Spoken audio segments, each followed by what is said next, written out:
जी हाँ साथियों, आइए आज मैं आपको एक अगला कार्यक्रम हमारा जो है हिंदी वर्णमाला पे, इसकी शुरुआत करने से पहले मैं आपको एक कविता के माध्यम से आह्वान करता हूँ। अपनी पढ़ाई को किस स्तर से ले जाना है, इसी के बारे में आपको एक कविता के माध्यम से कहता हूँ कि हो गई है वीर परिवर्तन की, कि हो गई है वीर परिवर्तन की, पर्वत से पिघलनी चाहिए इस हिमालय से कोई गंगा निकलनी चाहिए। सिर्फ हंगामा खड़ा करना मेरा मकसद नहीं है, मेरी कोशिश है कि ये सूरत बदलनी चाहिए।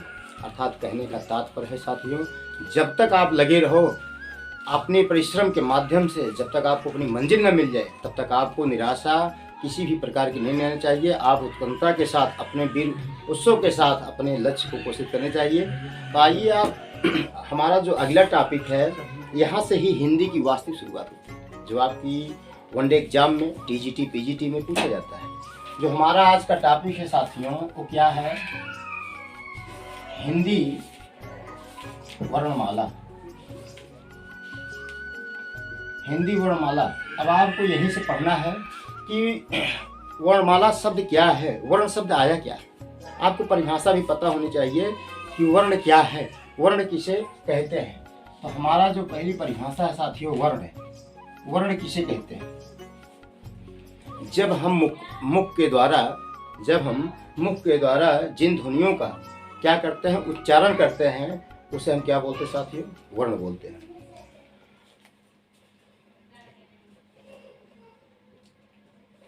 मुख से उच्चरित होने वाली ध्वनि को, मुख से उच्चरित होने वाली ध्वनि को साथियों क्या बोलते हैं? वर्ण बोलते हैं। क्या बोलते हैं? वर्ण बोलते हैं। अब आपको पता हो गया कि मुख से उच्चरित होने वाली जो ध्वनियाँ हैं, वैसे पता है आपको भी कि हमारे कंठ, तालु, जिह्वा आदि के माध्यम से विभिन्न भागों से कुछ न कुछ ध्वनियाँ निकलती हैं और उनका विशेष महत्व भी है। तो उसी प्रकार से जब हिंदी वर्णमाला में पहला हमारा ही क्या है? वर्ण। वर्ण है क्या? इसका आकार क्या है? इसका स्वरूप क्या होता है? यह ध्वनियों के स्वरूप से जब किसी व्यक्ति या किसी यंत्र के माध्यम से उच्चरित होती है, और उसी यंत्र के माध्यम के द्वारा जब कोई व्यक्ति विशेष रूप से उसे व्यवस्थित क्रम में व्यवस्थित कर लेता है, व्यवस्थित क्रम में उसे लिखने का काम करता है, संकेत के माध्यम से उसे बताने का काम करता है, वही साथियों क्या कहलाता है? वर्णमाला कहलाता है। वही क्या कहलाता है? वर्णमाला कहलाता है। मुख से उच्चरित होने वाली ध्वनियाँ ही क्या है साथियों? वर्ण है। अगर आपसे पूछा जाए तो वर्ण क्या है, तो मुख से जिन ध्वनियों का उच्चारण होता है उसे हम क्या बोलते हैं? वर्ण बोलते हैं। इसी का दूसरा नाम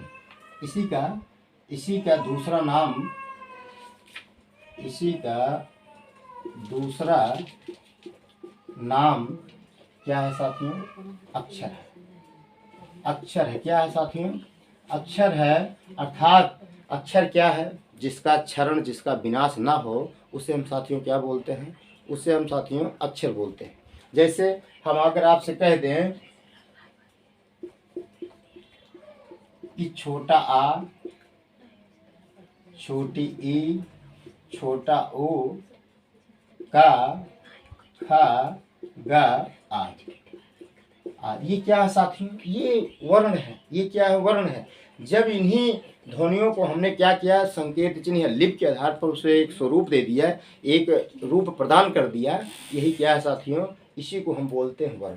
इसी को क्या बोलने का काम करते हैं? वर्ण बोलते हैं। अब हमारा दूसरा सवाल है कि वर्ण के कितने भेद होते हैं? वर्ण के कितने क्या होते हैं साथियों? कितने भेद होते हैं? ये भेद आपको भी बताना होगा कि कितने भेद होते हैं साथियों। वैसे हिंदी में जो वर्ण के भेद बताए गए हैं वो 2 भेद बताए गए। क्या बताए गए साथियों? 2 भेद बताए गए हैं, जिसका पहला नाम क्या होता है? स्वर होता है। स्वर होता है। इसी का दूसरा नाम साथियों क्या मिलता है? जो संस्कृत व्याकरण के अनुसार मिलता है, इसी का नाम मिलता है क्या? अच। अच का मतलब भी क्या होता है? स्वर। और स्वर का मतलब भी क्या होता है? अच। अब अच नाम क्यों पड़ा? क्योंकि यह स्वयं बोला जाता है। यह ध्वनि ऐसी है जिसको उच्चारण करने के लिए किसी अन्य वर्ण की आवश्यकता नहीं।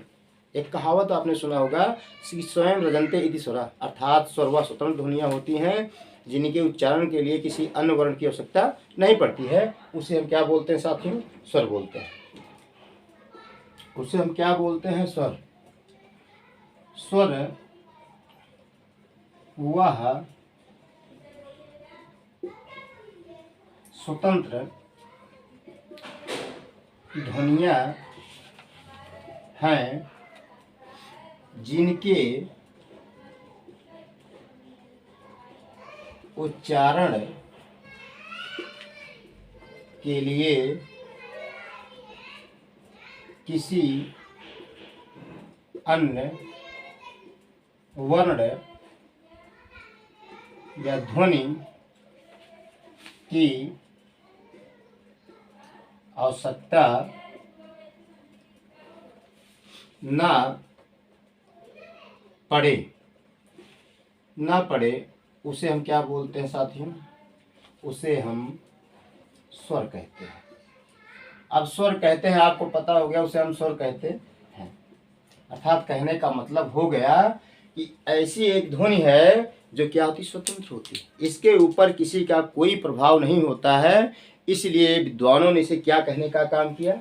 स्वर कहने का काम किया। और संस्कृत के व्याकरणाचार्यों ने इसे कहने का काम किया अच। क्या किया? अच कहा। क्यों? कारण है कि इसके उच्चारण के लिए किसी भी स्वर की या किसी भी अन्य ध्वनि की आवश्यकता नहीं पड़ती। यह अपने आप में क्या होता है? स्वतंत्र होता है, इसके ऊपर किसी का दबाव नहीं होता। अब आपसे पूछा जा सकता है कि जैसे हमने कहा छोटा आ, हमने कहा छोटी ई, हमने कहा बड़ी ई, हमने कहा छोटा ऊ, हमने कहा बड़ा ऊ। आपको पता हो गया कि क्या इसमें कोई और ध्वनि दिखाई पड़ रही है?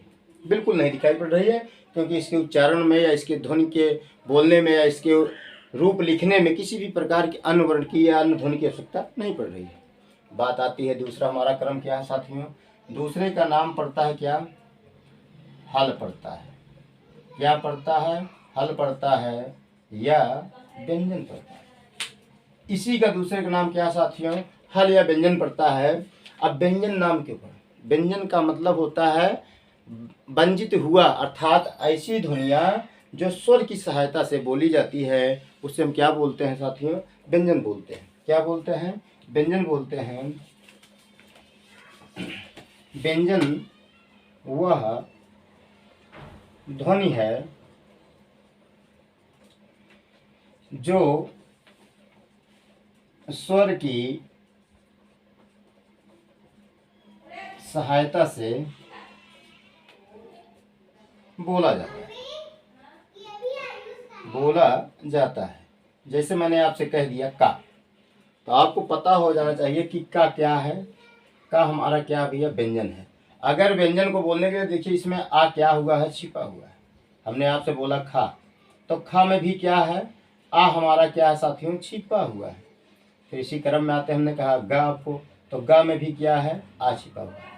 इसका मतलब है कि व्यंजन वह ध्वनियाँ होती हैं जो स्वरों की सहायता से बोली जाती हैं।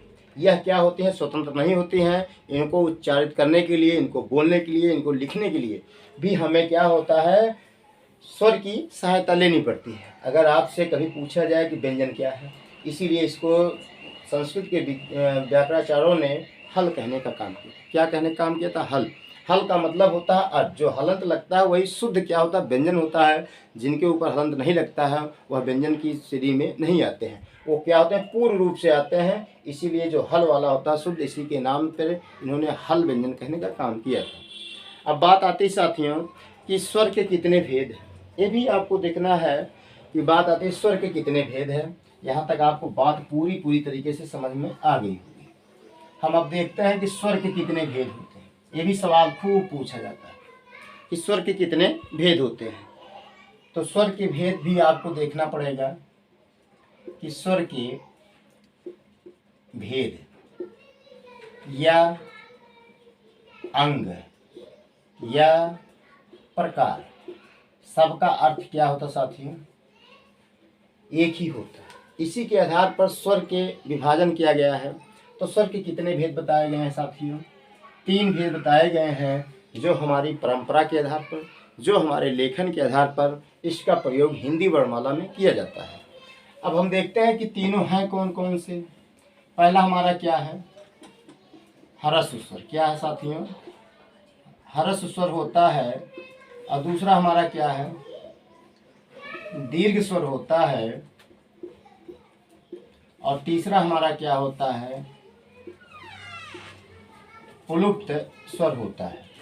जब आपको ये पता हो गया कि स्वर के तीन भेद बताए गए हैं, तीनों के आधार पर इनको बताने का काम हमारे हिंदी के व्याकरणाचार्य ने किया है कि आपको क्या करना है, ये तीन भेद आपको जरूर पढ़ना है। यहाँ से जो आपकी परीक्षाओं में पूछा जाता है और हर हालत में पूछा जाता है कि हिंदी में स्वर के कितने भेद होते हैं। तो बात आपको बतानी होगी स्वर के कितने। अब ह्रस्व क्या होता है, ह्रस्व का मतलब क्या होता है, ह्रस्व का मतलब होता है छोटा। क्या होता है साथी में, छोटा होता है। जैसे मैंने आपसे कहा कि जिन ध्वनियों को उच्चारण के लिए मुख, तालु, जिह्वा के माध्यम से वायु कम मात्रा के लिए हमारे मुख से बाहर उच्चारित होती है या एक मात्रा का समय लगता है, उसे हम क्या बोलते हैं, ह्रस्व बोलते हैं। अब आपसे पूछा जा सकता है कि ह्रस्व की संख्या कितनी है, तो छोटा आ होता है, छोटी ई होता है, छोटा ऊ होता है, री होता है। ये चार ऐसे स्वर हैं जिनको उच्चारण करने के लिए क्या होता है, हमारे मुख से जो वायु निकलती है वह एक मात्रा का समय लेकर निकलती है। उसको उच्चारण करने के लिए किसी भी प्रकार की जबरदस्ती जोर लगाने की जरूरत नहीं पड़ती है। जब इसका उच्चारण होने लगता है तो एक मात्रा का समय प्रयोग किया जाता है।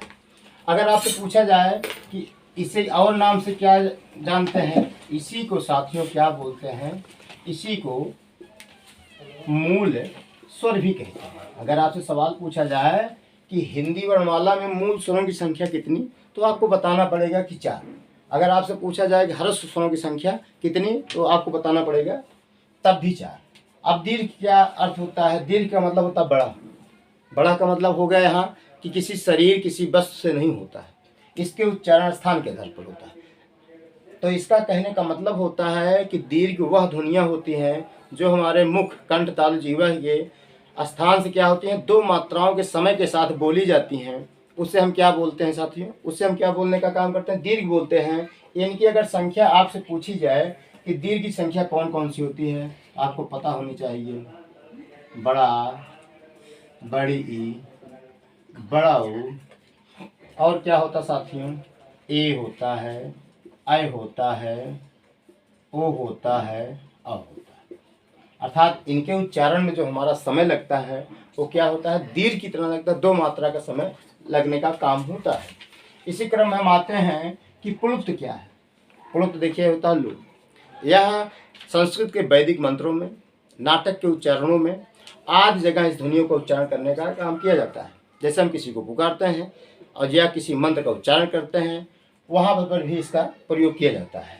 तो ऐसी ध्वनियाँ जो ह्रस्व, दीर्घ से भी ज़्यादा समय का प्रयोग हो, उसे हम साथियों क्या बोलते हैं, पुलुप्त बोलते हैं। जैसे हमने कहा आपको हे राम, एक शब्द बोला मैंने हे राम, जब हे राम बोल दिया इसका मतलब हो गया कि हम उसको क्या लकार के रूप में, मतलब बहुत ही खींच के रूप में या जोर ज़बरदस्ती के साथ ज़्यादा समय लगाने के काम में प्रयोग करते हैं। जैसे हमने नाटक के संवादों में आपने देखा भी होगा कि नाटक के संवाद में जब नट हमारा क्या करता है, किसी पात्र को बुलाने का काम करता है या किसी तथ्य को गाने का काम करता है या किसी अपने श्रेष्ठ जनों को बुलाने का काम करता है, तब भी वहाँ इसका प्रयोग किया जाता है। तो जैसे हम लिखते हैं ओम, आपने देखा होगा, आपको ओम ऐसे लिखा मिलता होगा, फिर आपने देखा होगा ऐसे ओम लिखा होगा। इसका मतलब भी इसमें क्या, 3 मात्राओं का प्रयोग किया जाता है। आज आपकी क्लास इतना ही, शेष इसी क्रम में हम आगे बढ़ते हैं। जो स्वर का और वर्गीकरण होता है, जैसे नाक के आधार पर, जिह्वा के आधार पर, तालु के आधार पर, नासिका के आधार पर, आदि शब्दों को बताने का काम इसी क्रम में किया जाएगा।